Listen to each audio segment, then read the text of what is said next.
Hello, this is Philippe Robert, the Global Sales and Marketing Director here at the Kusnak Practice. We are reinventing the experience of care. We are here today with Melissa Nobile. Melissa is a psychologist and operation coordinator and project manager here at the Kusnak Practice. Good morning, Melissa. Good morning. We're here today talking about the mental health crisis facing young people in the wake of COVID-19. Thank you for bringing your knowledge on that matter. The UK universities have been encouraged to allow students to return home to see their loved ones amid fears that local mental health services cannot cope. This comes as a national union of students called for urgent action to address students' well-being after exceptionally high dropouts rate and numerous cases of suicide at education institutions during the pandemic. Melissa, how serious is the mental health toll on university students as the pandemic continues, and why is it particularly at this age group? So from what we're observing currently and what's being reported pretty much worldwide in countries most affected by the pandemic, it seems to be, for now at least, pretty serious. You have to imagine at that age, because you ask about why university students, it's an age usually where you're experiencing for the first time independence. You're going to maybe start living alone or living on campus in this case, especially in the UK, the US, and some cultures where there's such a huge component associated to going to university. And then you have this pandemic shuts down that whole system and that whole tradition for a lot of people. And so it's not difficult for me to imagine how, of course, this plus the isolation, plus not being able perhaps to travel and see the loved ones, and loads of different factors why it would be a challenging time for them and difficult to cope with. Mm-hmm. Particularly not being able to attend the courses at university, for instance, they're having to go and work through computer and webinars and so on and so forth. It's creating more complexity, isn't it? More complexity, and it takes away from the experience of being with your peers in a group and the excitement of everything that sometimes goes on campus. And to work alone from home, you also have to be able to have a certain independence and ability to organize yourself in a way that you'll show up for classes, which is not easy for everybody. We're all different, and for some it's just more difficult than for others. And so what should loved ones do to help ease these mental strains, and what signs should they be looking for, particularly the schools or the universities, and then obviously the beloved ones, when they look at that population of young people in facing COVID situations? It can be quite easy for young people to hide what's going on for them, or for everybody actually. But what you would notice as a sign is something that just it diverges from what you would usually observe in that person that you know. Someone who usually answers his text quite quickly and likes to phone you and suddenly isn't picking up the phone so much. Or someone, if it's one of your friends in class, that's not showing up for class anymore. It can be weight gain, it can be weight loss, it can be someone who's expressing feelings that, oh, this is really difficult for me, feelings of hopelessness, for example. So it can be pretty much anything you can think of that in your experience of being around that person is just different from the person you usually know. That would be the signs that can be so different from one person to the other. And if you do see that, it's good to ask the question and check on that person and ask them if they're okay. COVID-19 situation is a huge dilemma for families, isn't it? It should be bringing their kids back to home after, and rather than leave them in university residences where the virus has been highly spreading and fastly spreading. So I can imagine the kind of stress that those families have, don't you? It's a difficult decision to make because there's no textbook telling you, okay, in this situation, I think my child should come home or they should stay in the dorm and in the university campus or wherever they are. And there's no right or wrong decision. I think it's each family has to make the decision that feels most right for them based on their own individual situation. If you have a family member that's more at risk, well, it might be best that we don't bring another person, for example, in the setting. There's no one answer fits all, and I'd encourage people to tune in to what feels right for them. based on observations and maybe a list of pros and cons that they can do.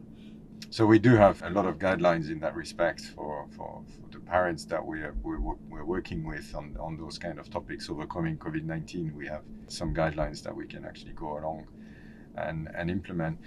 Similarly, according to the youth charity Young Minds, 69% of school students describe their mental health as poor since they have been back in education, and that has risen from 58% who describe their mental health as poor before returning to school. How alarming are these figures, and what do they indicate, in your opinion? The fact that we have, according to Young Charity Minds, 69% of school students describe their mental health as poor since they had been back in education, and that has risen from 58% who describe their mental health as poor before returning to school.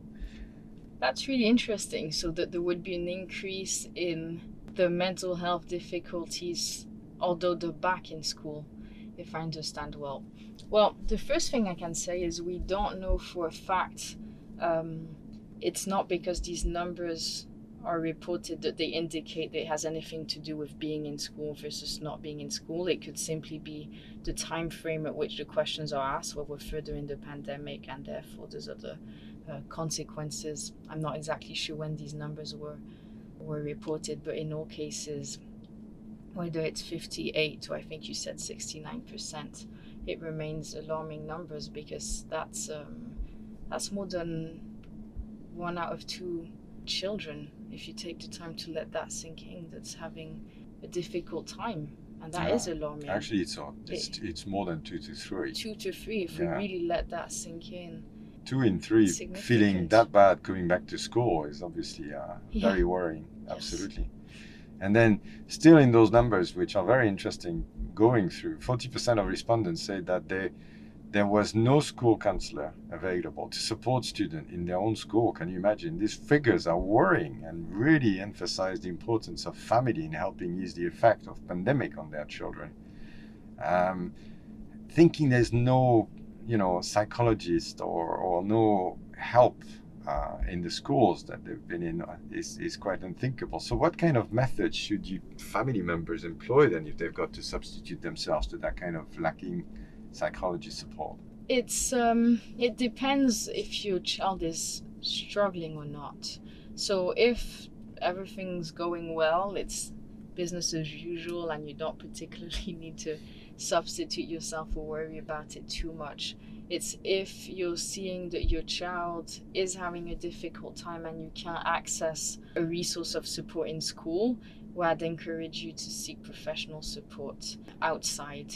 It can be just one consultation just to get a bit of direction and maybe get a few keys and skills on how you can support your child.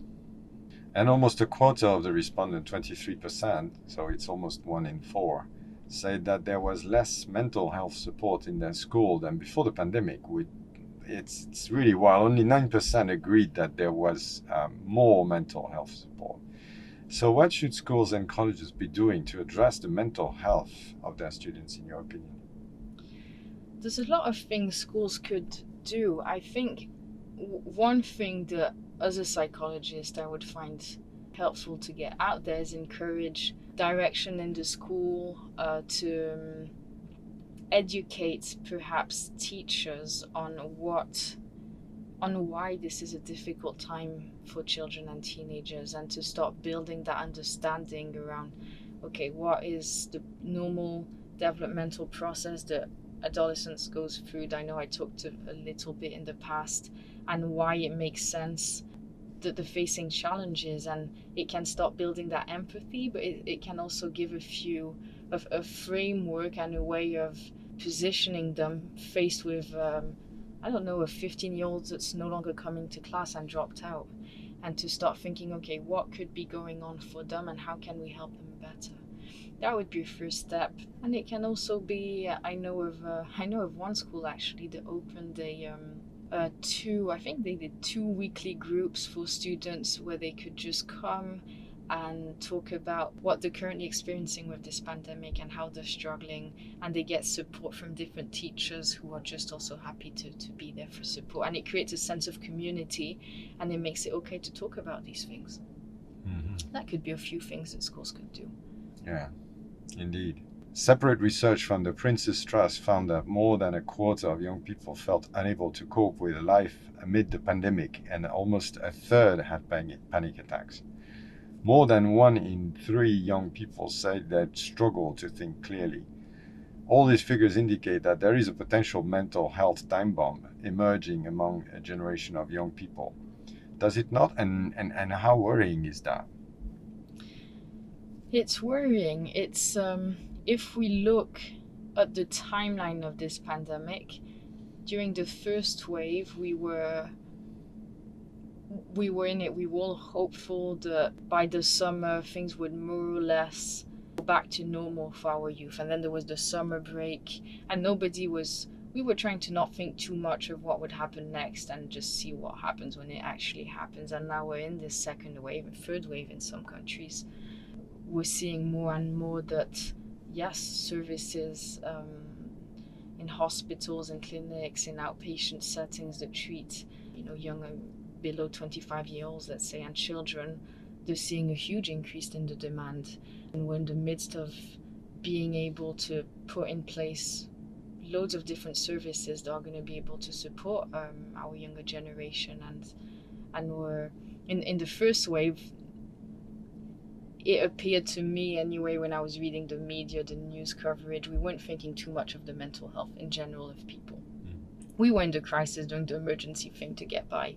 And now that it's become a longer term problem, this pandemic, we're starting to actually look at how it's impacting people, including the younger generation. And it does feel like it's a time bomb that's emerging.